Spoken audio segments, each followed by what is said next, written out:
Alright, a week before Valentine's Day, I thought I would celebrate a couple more of the 8 billion partners that I have in my life. So I talk about how being single is a lot like having 8 billion partners. Everywhere you look, you have a partner to interact with. I was just thinking about 11 years ago when I got over my fear of flying.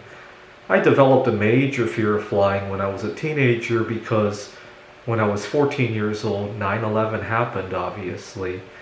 And my family and I had to go to Taiwan a few months after that. I had a family member who was ill, and I had a major meltdown to the point that we almost got kicked out off the plane. I just had a serious meltdown. And I told my dad I was never going to fly again. My mom got very concerned about that remark because we had just witnessed a family member getting ill, and she thought, my grandparents were always very nice to me, and I had to return the favor to go visit them when they're ill or to go to their funerals. I had 3 grandparents who were alive at the time, and they were all they were all in their 60s and 70s by this point. And my mom said, "Don't you feel it's your obligation to go home at least 3 more times?" And I said, well, one day maybe we'll have a bridge across the Bering Strait. I could drive to Taiwan, I guess. My dad was very upset at that remark. He said, that's even more dangerous. You're not even going to survive one trip to Taiwan that way. And I said, well, that's right. And I said, maybe one day we'll have a very fast flight to Taiwan. It'll be over in like half an hour. And I can put up with that. It will be like a theme park ride. Might be scary, but we'll get there real quick, right? And my dad acknowledged, well, that might be possible. We left the conversation at that. But unfortunately, a year and a half later, another flying machine capable of making that trip in half an hour also crashed. And after that, I just didn't want to fly. After Columbia, I just didn't want to fly anymore. Now, fast forward 8 years later, now I'm working on my PhD. And my PhD advisor insists that I go to this conference in Italy. I mean, I didn't even want to fly a few states, right?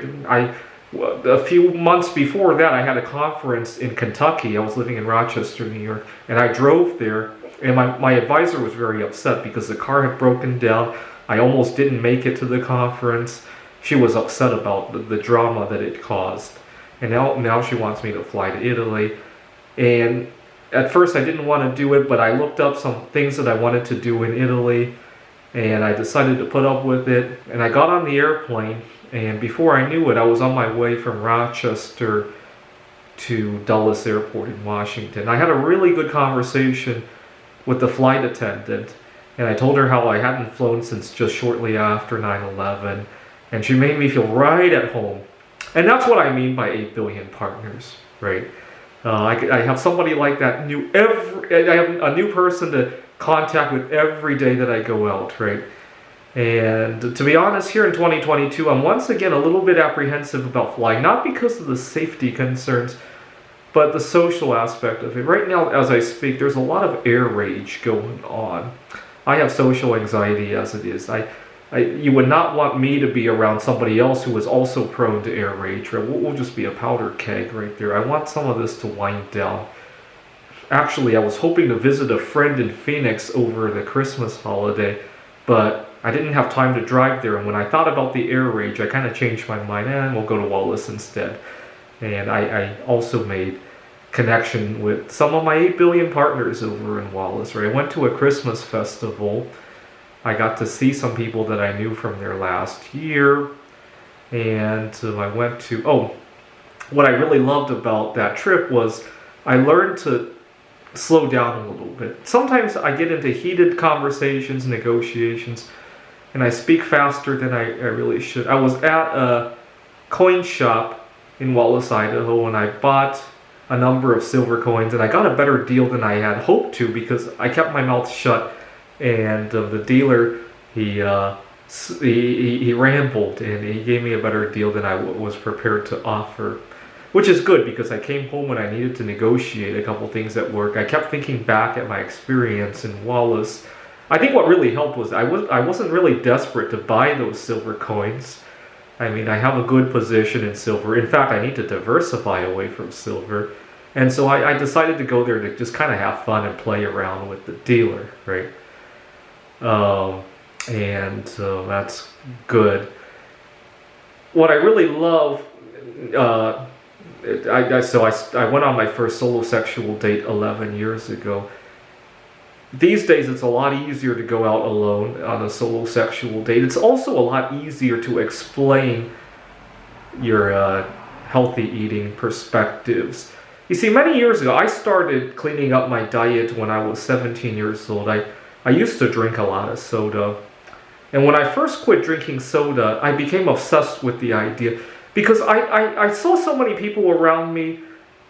I can understand people who don't want to eat healthy. That doesn't seem to bother me. But you know what really bothers me? Closeted healthy eaters. Those people drive me crazy because they ruin it for everybody else, right? You could have a majority of people who are eating healthy in a social group, but because everybody is so scared to discuss it, nobody can seem to be accepted for eating healthy, right? And so I always made sure to make a ton of noise about my not drinking soda, to the point that it annoyed a lot of people. But I used to think that was more preferable than to be closeted. I'll have to think about how to do that nowadays. I still live around a lot of people who are closeted healthy eaters. I'm sure a lot of my viewers do too. It drives me nuts because you could have a lot of people who are actually in your boat, but you would never know it because everybody thinks everybody isn't, right? And it's kind of like the emperor with no clothes on, right? It really does feel like that sometimes. And but you know what's really nice? Every time I meet one of those people and they come out of the closet, that's the best connection I could ever have out of my 8 billion partners.